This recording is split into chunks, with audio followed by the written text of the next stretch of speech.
Здравейте отново от Бати Краси. Днес ще ви направим едно видео за филтрите по DEF системата на Volvo D13.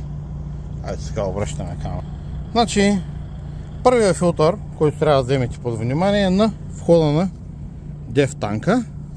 Аз вече съм го откопчал моя тук за по-улеснение да мога да държа телефона да снимам. Ето тук има ушички, които с клещички може да натиснете да го извадите. Аз примерно използвам ето такива клещички, вършат идеална работа, но сега не ви показвам, понеже няма как да държа телефона и клещичките.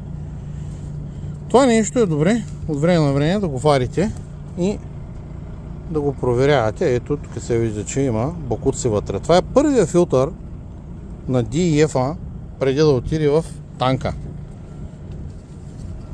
Този филтър. След това отива в друг филтър, който по-рано тази година ви показах как се сменя. Ето парт номера за него.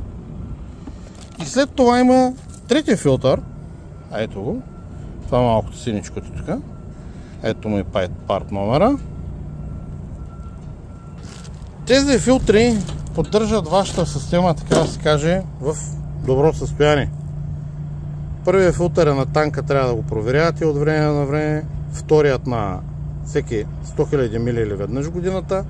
А този малкият филтър няма нужда да го смените, ако не е счупена вашата помпа. Неговата цел е единствено ако помпата се счупи, части от помпата да не попаднат в линията посока до зарвала. Така, бъдете здрави и всичко добро!